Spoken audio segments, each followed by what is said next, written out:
Braking நான் கொடுக்கவே மாட்டேன்.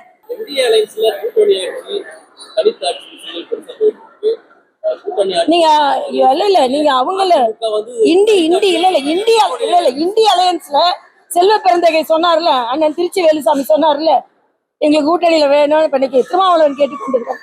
அதுக்கு பதில் சொல்லுங்க. நான் எங்களுக்கு அதை பத்தி பெரிய தலைவர்கள் பார்த்துக் கொள்வார்கள், டெல்லியில உள்ள தலைவர்களும் பார்த்துக் கொள்வார்கள். நான் அதை பத்தி பதில் சொல்லவே மாட்டேன்.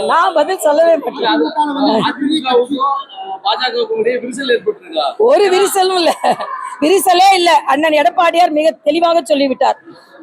நீங்க கூட்டணி வைக்கும் போது மட்டும் திமுக பாஜக மதவாத கட்சின்னு, ஆனா நாங்க கூட்டணிக்கு மதவாத கட்சி. நான் தான் ஒரு பதிவு போட்டிருந்தேன், காவி சாமின்னு சொல்றாரு. அப்ப காவி கலைஞர் ஆனாரு 1999ல. காவி பாலு, காவி ராசா, காவி மாறன். ஆக நீங்க காவி அடிச்சிட்டு இருக்கும்போது ஒண்ணும் இல்ல. அப்பட்டமான ஓட்டு அரசியலை திராவிட முன்னேற்ற கழகம் முன்னெடுக்கிறது, அவ்வளவுதான். ஆக பல பிரச்சனைகள் இன்னைக்கு எல்லாரும் ஜாக்டோஜியோல ஆரம்பிச்சு இன்னைக்கு அங்கன்வாடி ஊழியர்கள், இன்னைக்கு இடைக்கால ஆசிரியர்கள், மருத்துவர்கள், எல்லா குழந்தைங்களை கீழே படுக்க வைக்கிறாங்க. பிறந்த குழந்தைங்கள இன்னைக்கு நான் கேட்கிறேன், 10 நிமிஷம் பேசுறதுக்காக திராவிட முன்னேற்ற கழகத்தை சார்ந்தவர்கள் வீடு வீடாக வரப்போகிறார்கள். அந்த வீட்டு அம்மா கேட்கணும், டாஸ்மாக ஒழிக்கிறீங்களா என்னாச்சு?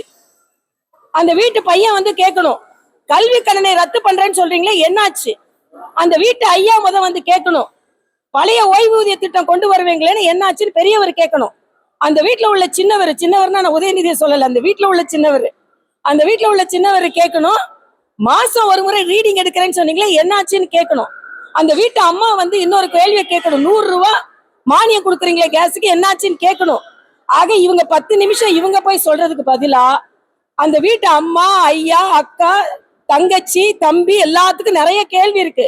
அதனால ஸ்டாலினுக்கு 10 நிமிஷம் போதாது. போய் கேள்வியை வாங்கிட்டு வர போறீங்க, கேலியையும் வாங்கிட்டு வர போறீங்க. ஓட்டு நிச்சயமா திமுக கூட்டணிக்கு கிடையாது என்பது எனக்கு.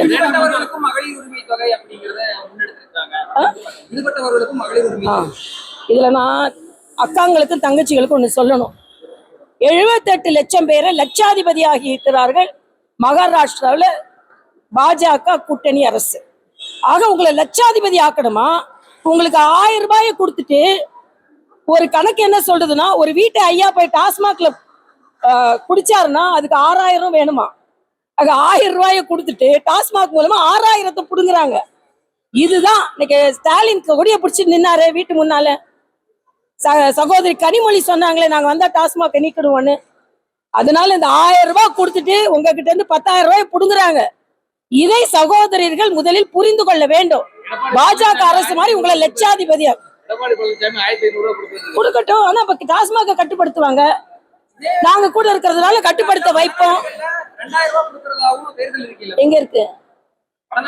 ஆமா, அங்க இவ்வளவு டாஸ்மாக் இல்லையே, இவ்வளவுக்குள்ள இல்லையே. இல்ல, டாஸ்மாக்ல கட்டுப்படுத்துவோம். நாங்க கூட இருக்கோம்ல, அண்ணனு சேர்ந்து நாங்க கட்டுப்படுத்துவோம். அதுக்கு திட்டம் வச்சிருக்கோம். ஓட்டு போடுங்க நாங்க சொல்றோம். ஸ்டாலினுக்கு போட்டீங்கல்ல, இல்ல நீட்ட கொடுக்கட்டுங்க, 1500 ரூபாய் கொடுக்கட்டும். 1500 ரூபாய்க்கு மேல அந்த பெண்கள் கையில இருக்கிற மாதிரி நாங்க திட்டம் கொண்டு வருவோம். ஸ்டாலின் மாதிரி கொடுத்துட்டு முன்வாசல்ல கொடுத்துட்டு பின்வாசல்ல புடுங்கிறதுக்கு நாங்க இல்லைங்க. நாங்க எல்லாரும் சேர்ந்து இருக்கோம். அதனால நிச்சயமா நல்லாட்சி நடக்கும். இத்தனை மாநிலங்கள்ல நாங்க நல்லாட்சி நடத்திட்டு இருக்கோம்ல, இத்தனை மாநிலங்கள்ல என்டிஏ ஆட்சி நடக்குது இல்ல, அதே மாதிரி தமிழகத்திலயும் நல்லாட்சி நடக்கும். இல்ல, மது விலக்கு கொண்டு வரதா இல்லையான்றது அது அங்க உள்ள கட்சி தலைவர்லாம் போய், இல்ல ஒரு நிமிஷம் அங்க உள்ள தலைவர் போய், அங்க உள்ள இல்ல ஒரு நிமிஷம் அங்க உள்ள தலைவர் போய் கொடியை பிடிச்சிட்டு எதிர்கட்சி தலைவரா இருக்கும் போது போய் நிக்கலைங்க, யதார்த்தமா இருந்தாங்க. ஆனா இங்க ஸ்டாலின் போய் நின்னாரா இல்லையா நான் கேக்குறேன். அதுக்கு பதில் சொல்லுங்க. அது நாங்க ஆட்சிக்கு வந்த உடனே நாங்க சொல்றோம். பிரம்மாண்டமான கட்சி வருவோம் நேற்று முன்தினம் எடப்பாடியார்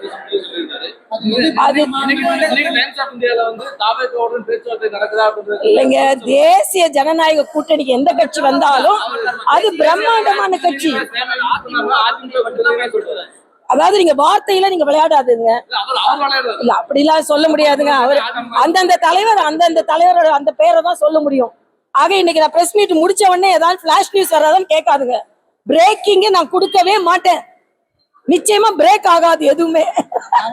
ஆமா, நார்மலா போகணும். பிரேக் ஆகிற மாதிரி நான் கொடுக்கவே மாட்டேன். பிரேக்கிங் கிடையவே கிடையாது. அது வந்து இண்டி கூட்டணிக்கு வேணா பிரேக்கிங் இருக்குமே தவிர என்டிஏக்கு பிரேக்கிங்கே இருக்காது. அதெல்லாம் கவலைப்படாதுங்க. செய்திகளை உடனுக்குடன் தெரிந்து கொள்ள கீழ்கண்ட கேபிள் மற்றும் டிடிஹெச் நெட்வொர்க்குகளில் எம்நாடு செய்தி தொலைக்காட்சியை காணுங்கள்.